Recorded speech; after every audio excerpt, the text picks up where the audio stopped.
solving these murders and figuring out, looking at clues.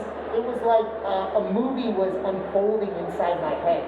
So it was really cool to do that. All right, thank you. You're welcome. Hello. Hey there. Has it been difficult for you to change your voice to the evolution of Aaron now that he's like such a cold, hard adult and not a life-filled boy anymore? Yeah, and I'll try not to spoil for you guys who are going to go watch the fun comedy that is Attack on Titan. But I play Aaron 4 very different ways. Itty bitty Aaron, angsty teenage Aaron, bigger Aaron, and now this old, like you said, he's still angry, but it's buried under this coldness. And it was just interesting. It was really interesting to live with the character for so many years and then recreate them. And I love being able to do that as an actor. Also, I had just come off of recording another character that I used my lower register. I feel like up to this point, I've really not explored that part of my voice to a really deep extent. Like, I describe my voice as Benjamin Button voice acting disease because it really hasn't changed since middle school. So it's cool to now approach that deeper range and discover those things. Like, you're always learning something new as an actor. So it's been really fun. And did I expect Aaron to be like that? No way. I'm still not sure what to think of him at this time. So it's really great, but I love it. I really love it. Thank you. Thanks. Hi. Hey there. So I went to your channel at Anime Frontier and you mentioned that you pretty much recorded season 4 of Attack on Titan in your closet. So do you have any funny stories to tell about that? So only the first 2 episodes were recorded in my closet, and then I had worked out of that closet booth that I had built. So kind of backtrack. Before the pandemic, what you would do is you would get in your car, sit in traffic, yell at other drivers as a vocal warm-up, go to a studio, and then record.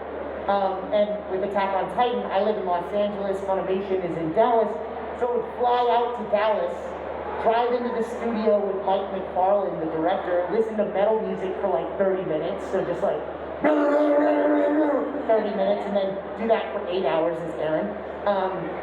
But when the pandemic hit and everything kind of closed down, we had to adapt really quickly. So the quickest way to put together a semi-professional recording space in my kind of situation is to adapt the closet to it. So for the better half of a year, maybe a little bit longer, I was just screaming in my closet. So if you heard me as Meliodas in much of season 3 of the 7 Deadly Sins, in my closet, Zeldris as well. Inosuke in the Demon Slayer movie, I was just yelling in my closet. And then the first 2 episodes of season 4, yeah, from that closet booth.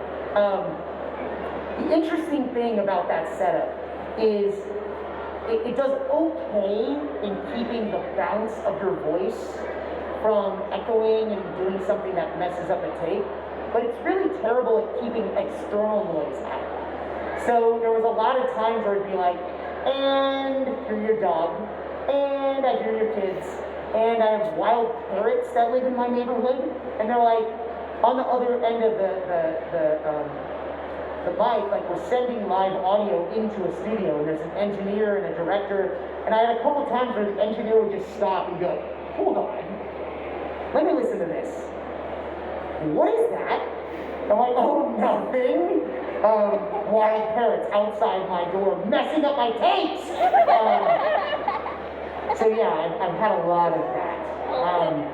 Also, when you're in a very small space and you're screaming really loud, it doesn't handle the sound well. Like, an echo is terrible when you're trying to do a scream. So there's a few characters that I had ridiculously large screams for. One was Kirito, inside that booth, and I literally, it was middle of the summer, it was probably 90 degrees in that booth, I was turning upside down and yelling up at the microphone to try to get the screams to pick up the right way. So SAO Alicization just hit in English on Netflix. Watch it and know that I'm upside down in a closet recording. The other one, and I'm not sure if you guys have seen this show, it's a show called Kirito. On Netflix, it is insane. I play probably the wimpiest character in the show. And there's a moment where he screams, and it is the highest pitched scream I've ever done. And to get that to work, I literally built this thing that I climbed up on top of and yelled down at my microphone. Probably about 40 or 50 times. I would do it and they'd be like, nope. Do it again, nope, peep the mic. Nope, peep the mic. And there's a couple things that can go wrong. In the microphone I have, there's a capsule. It's kind of hanging inside there. And if you hit it really, really hard with something really loud, that capsule physically moves and slams against the back of the microphone. So you hear a poof, it hit it. So that's one thing that happened. Then another thing that happens sometimes, you push the sound into a preamp that kind of warms your voice and does these different things, and there's these tubes inside that the sound waves are actually going through. And if you hit it so hard that it rattles those tubes, it sounds just like this distortion that makes it unusable. So I've learned a ton about technology and the way these things are done because of the pandemic. And it's been challenging to work around it without an engineer there to be like, don't do that, or move like this, or scream this way. So, yeah. Thank you. Thanks. All right, we have time for a couple more. Awesome. Hi. I have at least 2 questions, but only one if you haven't seen the show. Have you seen One Piece? I've not watched all of One Piece. I know of One Piece. I'm in One Piece. Oh. Yeah, you might not know. There's a moment where Luffy is going down into this jail, and there's a bunch of these prisoners that are yelling all this stuff back at him. I'm 10 or 13 of those guys. I also play a very random character. I don't even know the character's name. He's some fish dude. There's a lot of fish dudes in One Piece, I feel. But I'm one of them. I think his boss is like a cat. Find me in One Piece and let me know what I did. My question is, if you were in One Piece, what double fruit would you have? And you can even make one up. What would I have?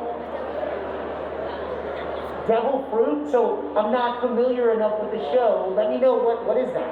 It's a fruit that gives you powers, but you can't swim. So the fruit gives you powers, but then you can't swim? So it's not be eating the fruit out in a ship. But Tell me what yours would be first, and I'll think of mine. that's a little hard one. I was thinking, I don't know, probably, I don't know. I was thinking of not having one because I kind of want to swim. You want to enjoy the pool in the summer? Yeah. I get it. If you don't want to answer that question, I have another one if you want to answer. Yeah, sure. I mean, I would eat a fruit, and I don't know if this is possible. I would eat a fruit that would give me the ability to eat all the other fruits. Or any food I want. It doesn't have to be magical food. It could just be delicious food. It just appear out of nowhere. Exactly what I'm hoping for. That's a pretty rad fruit. Yeah, maybe cinnamon rolls. Cinnamon rolls is they just appear anytime I want it. And strong coffee, I like that too. My other question is, if you could be in any anime, what would it be? One that I don't know about yet. I think that's the really cool thing about being a voice actor. Everything can change in one moment. And you just don't know what your next job is going to be. Again, I won't spoil anything, but I was watching a show that comes out on a Sunday 2 weeks ago. Saw something that happened to a character. If you saw the episode, you know what I'm talking about. And I said instantly, and unemployed. So that happens all the time. You play a character and they get blown up and you don't have a job. So you're constantly working to get the next thing or the next project. So I don't know. I want to see what's out there that fits, that makes sense for me to take on and play. And it's exciting to be out in the mix. So yeah, I don't know. I want to see what's coming. And I hear buzz about different shows. I just don't know if I'm going to audition for those shows. You just don't know, one, if you'll receive an audition, two, if you'll read for the character you want to play, and then after that, like, it's crazy to get cast. So, yeah, I'm hoping for lots more really cool stuff. Alright, folks, we'll have to cut it off there, but again, Bryce will be hanging out in the booth right here for the rest of the day until they kick you out, like you said. And then tomorrow, him and Jeremy will have a duos panel tomorrow as well. So thank you guys so